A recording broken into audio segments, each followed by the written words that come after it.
Welcome to a new series that brings you stories from people across the planet who are finding solutions to the environmental challenges that we all face. This is Earthrise.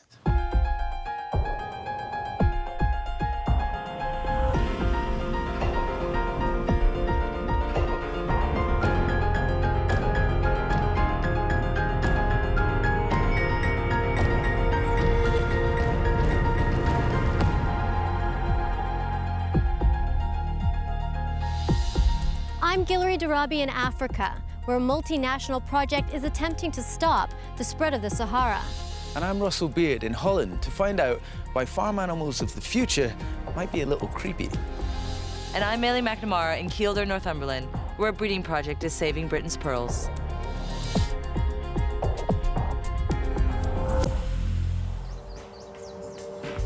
Production of animal protein using livestock is resource heavy and puts an incredible strain on our natural systems.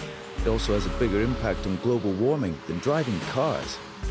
As our population and our global appetite for meat increase, we need to find other ways of satisfying this demand. I'm here at Wageningen University, Holland, to check out the environmental benefits of eating bugs. Professor Van Huis. That's right. Great. Oh my goodness.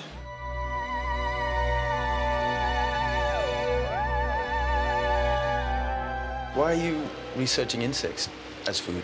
Well, we will have a meat crisis very soon. 70% of all the agricultural land at the moment is used for livestock. The world population is doubling, and the meat demand is also doubling. So we need another Earth to feed the world. So just impossible. Also, if you look at it environmentally, 18% of all the greenhouse gas emissions are from livestock. So we need alternatives for our protein. And insects are an excellent alternative. What do you call this? Oh, it's This is a slippy. locust species. This is a locust. Just be careful because they bite. So you They have bite. To be honest, it's a stretch for me to think of this guy as food, but that must be the battle that you're facing, trying to convince Westerners that there's a good meal to be had out of these guys. Yeah, but it's only the Western people who have problems with it. So Yeah, most yeah. of the world population doesn't have any problem. And I would also say if you taste it once, then the next time is not a problem anymore. So there you have it. Insects such as locusts, grasshoppers and mealworms are nutritious and have much less impact on the environment than livestock. But finding the right insect is just part of the story. If we're going to make any impact at all on the global demand for protein, we need to make sure we've got a reliable and sustainable supply. So we've come to the Kareka insect rearing facility. This is Marika. Hi. Tell us what you do here. Well, we have a lot of insects here. We breed 10 species. Wow. Most of the insects are for the animal consumption, but we have one insect also for the human consumption. Okay, can you show us Yes, how of you do course. it, where you do it? Come on in. Okay. Wow. Those Yeah. swarms are big enough for selling. Coming week, they can shift it and then we sell Let me them. see. You can put more worms in one place than you can put cows. I think there's between 700 and 1,000 kilos only in this room Of insects. of insects, yes. Insects are great at turning plants into protein. It takes 10 kilograms of plant matter to make just 1 kilogram of beef, but that same 10 kilograms will produce 9 kilograms of insect protein. This is because they're cold-blooded and don't need to waste any energy in controlling their body temperature. Okay, so we've done our feeding of the mealworms. The next stage of the process is now to take the mature worms out.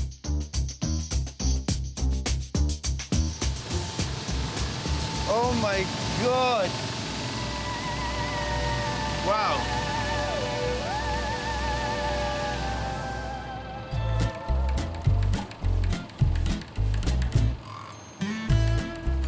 Wow, look at that! There's a lot of worms! So this is like pure adult mealworm, which is ready to go up to market and to the kitchens, basically. The rest is all going to go back into the incubator and start the cycle again. But that's our work here done for just now, so that's it.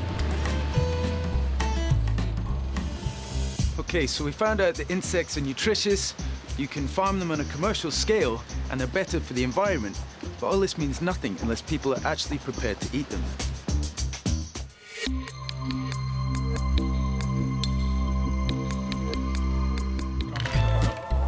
They just need a bit warm. Johan Verben is the chef at the Restaurant of the Future. He's been cooking with insects for over 3 years. For your average person, having a look at that to begin with would look pretty... Yeah, if people ask me often this question, I always say to them, do you eat shrimps?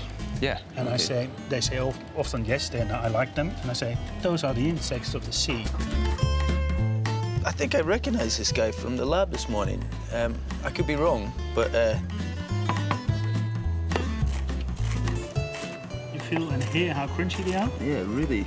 If you just add a little bit of salt on the head, okay. there's a nice snack. Yeah?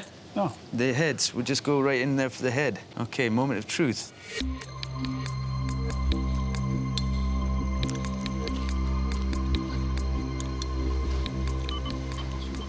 If I kind of step out myself and just don't even think about it, then that is really nice. That's crunchy, salty. There's there's nutty flavor in there. Yeah. The majority of this burger is still beef, but even just by using, what did you say, 20%? 20%. Even by using 20% grasshopper in this, that's 20% less beef, so less damage to the environment, less water that you're using.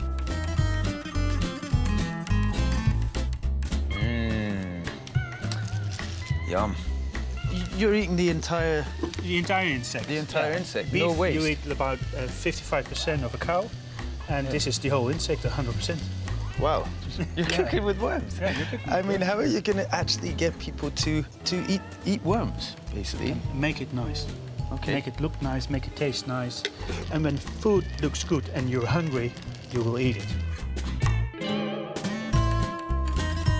Okay, Professor, grasshopper burger. For yourself? Wow, that's great. Well, I hope you enjoy them. They're prepared with a lot of love from Johan, and I think it's a fantastic idea. So thanks to your research. Hopefully, we'll see a lot more restaurants serving grasshopper burgers in the future. Bon appétit.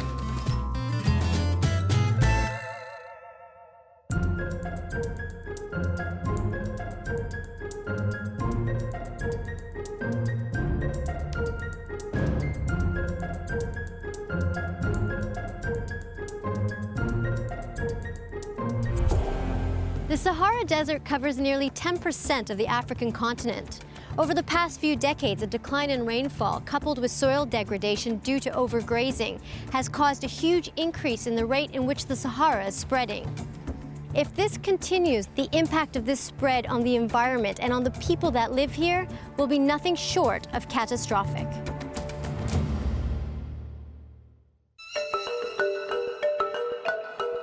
Over there is the Sahara, and in this direction is the Sahel, a belt of dry grassland which separates the Sahara from Africa's tropical forests. We're about to visit an exciting new project that's aimed to stop any more land from looking like this.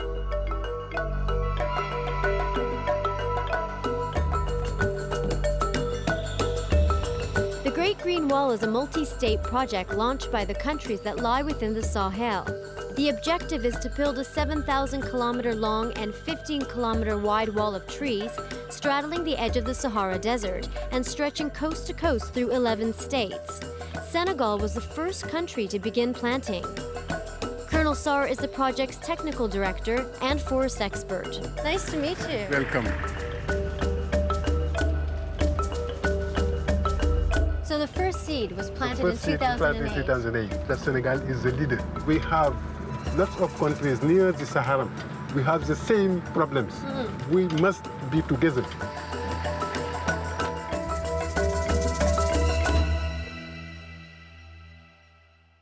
So we're just about to walk into one of the very first plantations of the Great Green Wall. This was planted in 2008. It's the very beginning. On y va? Voilà. Wow, what a difference. This is completely different. It's green. I can hear birds. There's dragonflies. It's a complete contrast from what I saw this morning. In the past, in this area, there was nothing. How does something like this stop desertification? Biodiversity species. Oh, we yeah. have 3, 4, and 5 species in the same area. when you have a disease, the other species can resist of this. And also, every species using qu'est-ce qu'il veut dans le sol. So the microorganisms work together. Tu es en train de conquérir des terres au niveau desquelles il n'y a aucune vie. So it's about recuperating land and giving it life again. This is livable. It's livable. But now it's time to work. Yeah, time to work. It's time to work.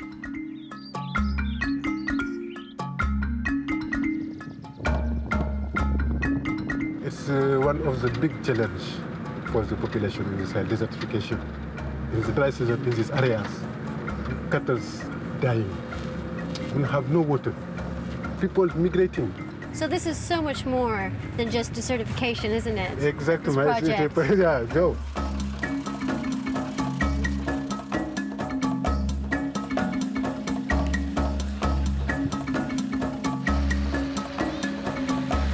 So I'm here with Mosi, and he's going to teach me the proper technique of planting the acacia. Correct? Okay.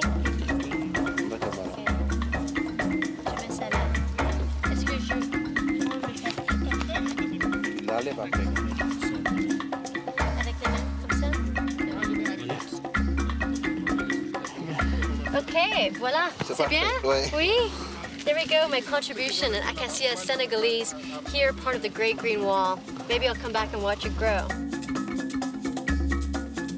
What's really amazing here is that all the planters are volunteers. They're doing this in their free time to help out, like Mohammed. Why did you travel all the way here to volunteer and help out? In order to fighting against deforestation, in order to make it so green, to make it so good for us, and also to fight against poverty. I'm so proud to be a part of this project. So we'll call this the Mohammed plant. I put the M here.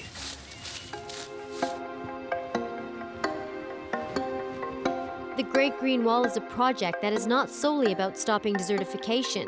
Colonel Sar takes me to see a recently created fruit plantation for the benefit of local people. It will be the first time we produce mangoes in this part of our country. Really? It will be a revolution. It'll be very popular with the It kids. will be wonderful. Are people healthier? Yes, now they not have disease now. They have fresh vegetables Yeah. to eat and also to send. So the market must be The bustling. market is bustling Lots and of the trade. economy is developing here. So this is the village right by the plantation we were just at. And as you can see, it's market day, it's really busy. We just want to find out, what do people think of the Great Green Wall? Très content, bonjour. Bonjour. So they work here in the project.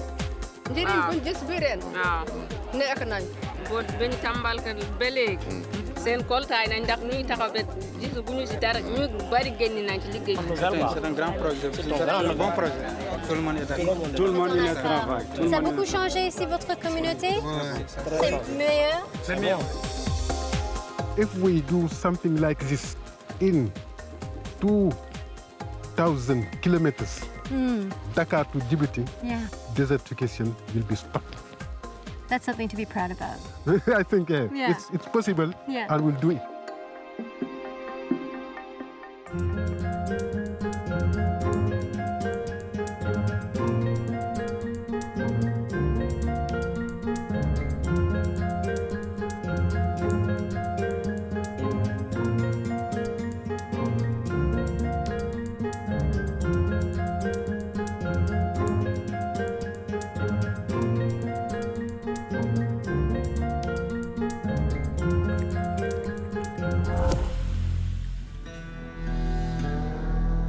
When Hurricane Katrina slammed into New Orleans, a long-feared prophecy came true. Decades of industrial development and dike building had stopped natural silt and mud from flowing into surrounding wetlands, depriving the coast of a natural sponge that in the past had served as a hurricane buffer. I'm Lindsay Grams, and we're about to meet Richie Blink, a local boat captain who recognized something needed to be done to solve the problem. So Richie, we're on the coast of Louisiana. Yeah, we're about 75 miles southeast of New Orleans on the Mississippi River. We're near the Mississippi River Delta. New Orleans wouldn't have had such a big problem with Katrina if it wouldn't have lost thousands and thousands of square acres of wetlands that used to protect it. For every 2.5 miles of wetlands, it knocks down storm surge 1 foot. I just make a cavity and put the tree in, and I come back with the dibble, and I just push the mud back. This small area where we're at here, I planted 1,200, but the total project area, we planted 5,000 trees this spring. Oh, it just sinks. Yeah, that's it. Great. You got a tree in the ground. And cypress trees, they can grow right out of the water, so they're excellent trees to have in the swamp. They make knees called pneumatophores. And what happens, the roots, they go out from the tree horizontally, and roots come through those roots vertically. And this is what gives the cypress trees their stability. It really locks itself in there and holds the land together, which is what we're trying to do around here. Whoa. He scared me. Oh my gosh. Hey, little guy. Yeah, this is one of the most ecologically diverse places in North America. What kind of other things are back here? Dozens of species of frogs. There's lots of snakes, so be careful. There's alligators, and every time I come on the bayou, it seems like I see a new species of bird around here.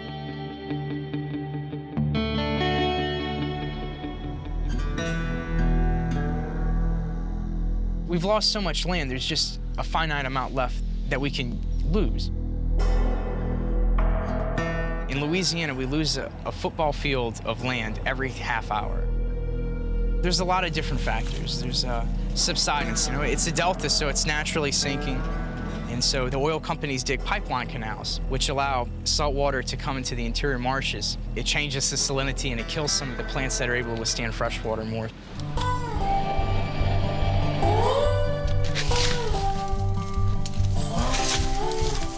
Okay, Lindsay, do you see how this is green here on the tops and on the edges? Yeah. All this green, this is from this year. So that grew from the little saplings that we planted into this. Yeah, this tree probably got about a foot taller since I planted it here. When I can prove the trees can be established here, then people can really say, you know what this guy's doing really works, and we should back him up. Tell me why you thought you needed to take action. Why not the government? Why not wait for someone else? Because I've been waiting for somebody else. And I've never seen anybody out here doing anything like this. I've heard a lot of people talking about it, you know, and I just decided I wanted to be the person that was going to do it. You say, I am not an environmentalist. Why do you say that? Because that's a dirty word around here. Really? Yes. I mean, everybody around here is either a fisherman or works in the oil field. I mean, I would never want these people to think I'm an environmentalist, you know? I'm just somebody who wants to keep this place from washing away so quickly. I hope this becomes a cypress forest like it once was when my grandfather was my age. 50 years from now, I'd love to come out here and hang a hammock up between two of my trees and take a nap. That would be really great.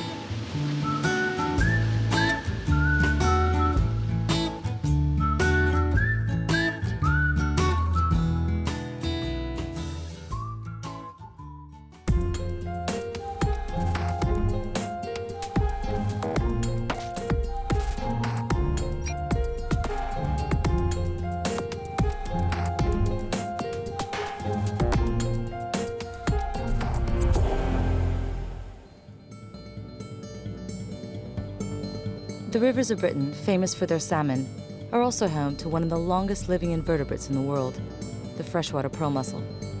They're a vital component in this aquatic ecosystem. They filter algae and bacteria from the water and stabilize sediment in lakes and riverbeds.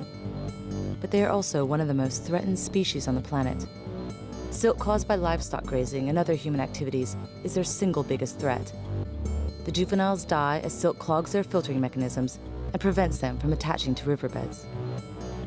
I'm Aileen McNamara, and I'm here at the Kildare Salmon Centre in Northumberland to find out about a new project that's saving Britain's freshwater pearls. This one that's maybe 45 or 45 50. years old? Yes. Wow, that's quite old. Well, that's one of our youngest ones. Really? And then one like this, which is very big, which is probably over 100 years old. 100 years old? Oh my goodness. We've got mussels aged maybe 45 to over 100, but we've got no young ones at all because in the river they're no longer breeding. We can't find any juveniles. We want to breed them in captivity so that we can release young mussels back into the river with the aim of helping the population to recover. Anne's research is carried out at the Salmon Center because the mussels must spend a part of their life cycle attached to the gills of juvenile salmon. After 3 months, they detach and drop to the riverbed.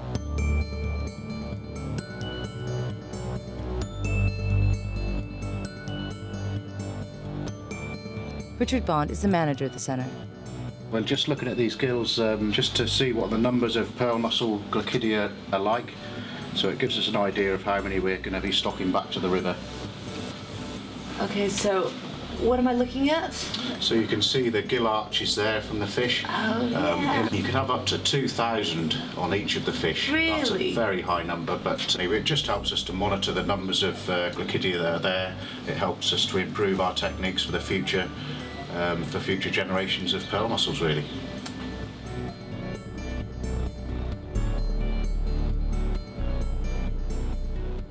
So these babies are the host for the freshwater pearls. That's right. Sort of later on in the summer, these eggs will have hatched, and there'll be fish about maybe 3-4 centimetres in length. And you got some of those then? Yes, we do. We've got some of those from last year in the tanks behind me there. There's about 4,000 salmon in this tank at the moment, and we're actually going to take these out to the river later today and release them to the river, back to the wild, and hopefully they'll grow, head off to sea and come back in a few years' time. So now I'm actually catching some of this salmon, I'm netting it, gonna put it in this bucket here, and then we're gonna transport it to the river. And each one of these carries thousands of pearl mussels in its gills.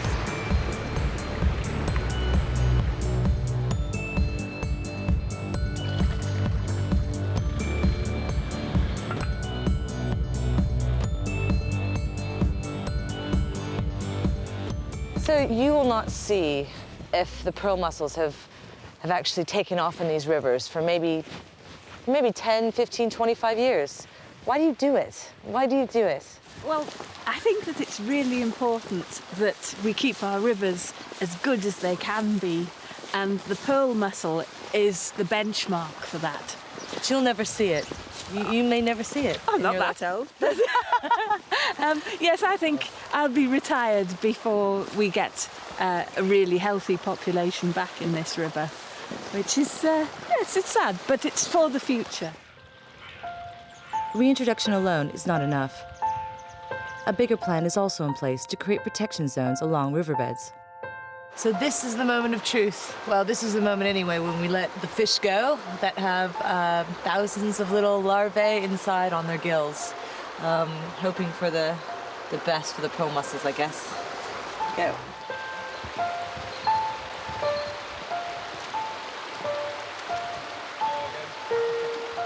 Well, that's them. They'll just head off, find their own little territories and set up a little place for themselves.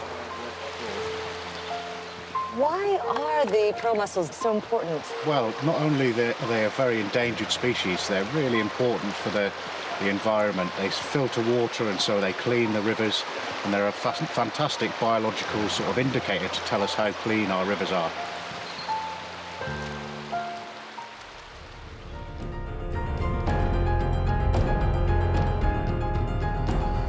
About 20 meters to reach the gorillas. 20 meters? Yes.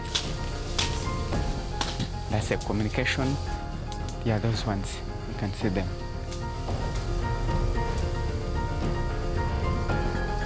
Oh, yeah.